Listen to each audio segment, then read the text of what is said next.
Hey, this is Jamie from Capsule Computers, and today we are reviewing Skyshine's Bedlam. It's a roguelike tactical RPG using the engine from the Banner saga. The game currently runs only on Windows, and is available from many digital retailers like Steam for $19.99 US. Fans of Mad Max, Borderlands, and Fallout would feel right at home at Bedlam. After a severe overcrowding in the safe metropolis of Byzantine, the player looks to guide a heavily armored dozer vehicle full of immigrants through the wasteland of Bedlam and to the mythical Aztec city. The trip through Bedlam will be dangerous, as the area is filled with marauders, rogue AI, mutants, and cyborgs who are all too keen to kill off any intruder in their territory. The game is split into two phases, guiding the dozer through Bedlam and fighting the hostile inhabitants. The main theme that really binds the two phases together is a constant struggle to manage the ever-dwindling resource in the face of increasing adversity. On the world map, players will plan a route through Bedlam that will get them to the necessary resource nodes in hopes of surviving long enough to get to Aztec City.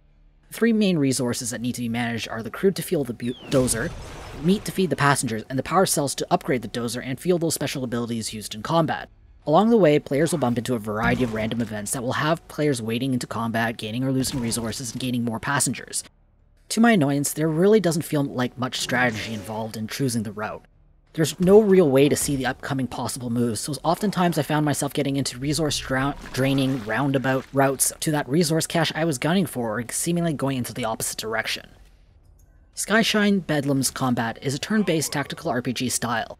Players select up to 4 crew members to serve on the away team. The crew members can be one of 4 classes: the speedy melee frontliners, the glass cannon Deadeye, the shotgun-wielding trenchers, and the jack-of-all-trade gunslingers. Players are encouraged to wade into battle short a crew member, as they are rewarded with a meat and crude bonus. Battles quickly become one-sided as Bedlam's inhabitants become more aware of the dozer and the crew, with more and more units being thrown into combat.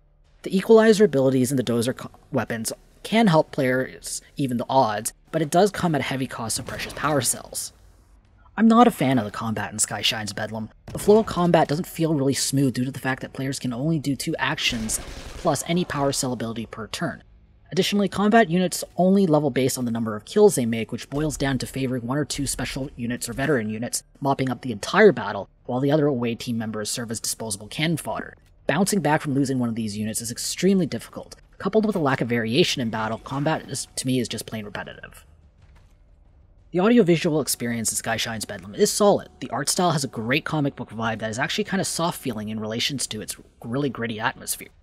The voice acting, soundtrack, and sound effects are all enjoyable to listen to. The game's options, on the other hand, are extremely sparse. There's only options to toggle full screen mode, music, and sound. A volume slider for music and sound is sorely missed. I had a really hard time getting into Skyshine's Bedlam. I found the combat to be too repetitive, and navigating through Bedlam feels too random to be strategic. The game's tense resource management is a fun idea, but I think only the most hardcore roguelike fan will really be able to wade through the game. If you're looking for something different from the millions of roguelike action RPGs out there, give Skyshine Bedlam a chance. In the end, I'm only giving the game a 6.5 capsules out of 10. If you want to read our full review, be sure to check out the link in the description or the video's card. I hope to see you soon. This is Jamie from Capsule Computers signing off.